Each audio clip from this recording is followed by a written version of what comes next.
Reflexive pronoun বলতে কি বোঝো?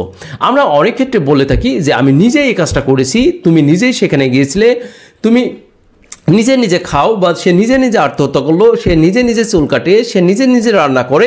সেই ক্ষেত্রে কিন্তু আমরা এই রিফ্লেক্সিভ প্রোনাউনটা ব্যবহার করে থাকি যে আমি নিজেই এই ইংরেজিটা আমি নিজেই এই ভিডিওটা তৈরি করতেছি। তাহলে I am making this video myself, অথবা আই মাইসেলফ এরপরে আয়ের পরে একটা মাইসেলফ বসাতে পারো যে আই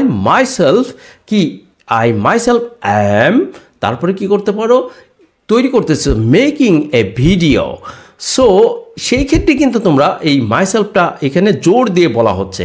সো যখন সাবজেক্টের পরে মাইসেলফটা বসবে তখন মনে রাখতে হবে জোরপূর্বকভাবে একটু জোর দেওয়া হচ্ছে সাবজেক্টের পরে। সো বন্ধুরা, আমরা চলে যাচ্ছি দেরি না করে। আজকে আমরা এখন শিখব রিফ্লেক্সিভ প্রোনাউনের প্রথমটা ওয়ার্ড আছে মাইসেলফের অর্থ হচ্ছে আমি নিজেই অথবা আমি নিজে।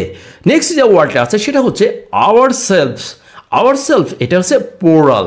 সো আমরা নিজেরাই অথবা আমরা নিজেই। সো সেই ক্ষেত্রে আমরা বলতে পারি আমরা নিজেরাই, এটা প্লুরাল ফর্ম। দ্যাটস ওয়াই এর বানানটা হবে ACLVES, মাইসেলফস। আর এটা হচ্ছে প্রথমটা সিঙ্গুলার যখন হবে তখন শুধুমাত্র ACLF সেলফ বসাবো। সো বন্ধুরা, এখানে দেখো যেগুলো সিঙ্গুলার আছে সেগুলোর লাস্টে আছে SELF, সেলফ। সো প্রথমটা হচ্ছে মাইসেলফ মানে আমি নিজে, এবং আওয়ারসেলফস মানে আমরা নিজেরাই বা আমরা নিজেই। ইউরসেলফ মানে তুমি নিজেই। ইয়োরসেলফস এর অর্থ হচ্ছে তোমরা নিজেরাই অথবা তুমি নিজেই।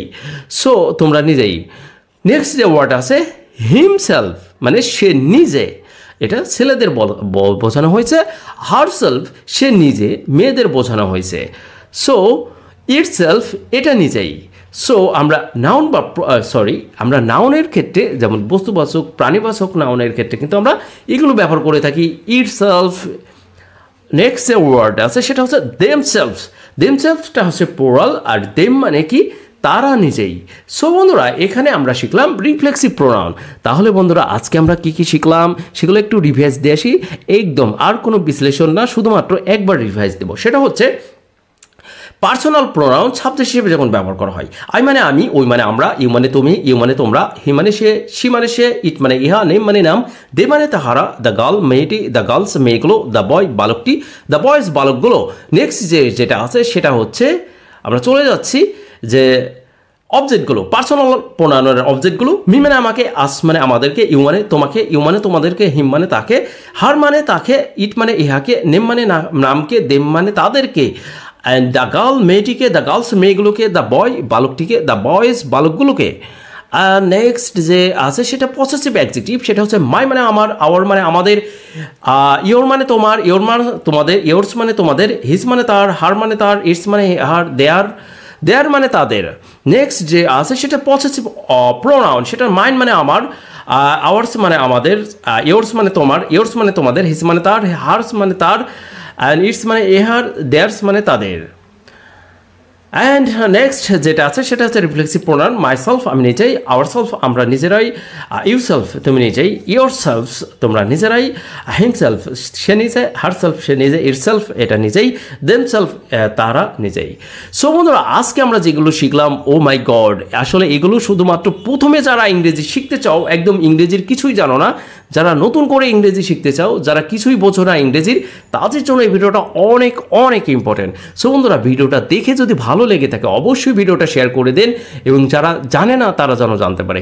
বিশেষ করে এগুলো আমাদের জানা থাকলেও কিন্তু আমরা সঠিকভাবে জানি না যে আসলে কোনগুলোর কোন অর্থ এবং কোথায় কিভাবে ব্যবহার করা হয়। আবার তোমরা আসলে এগুলো শেয়ার করে দেবা, এই কারণেই আসলে ভিডিওটা আসলে এত সুন্দর হয়েছে এবং এত মজার জিনিস আমরা শিখলাম আজকে। আসলে এই জিনিসগুলো দিয়েই কিন্তু আমরা ইংরেজিতে কথা বলতে পারি।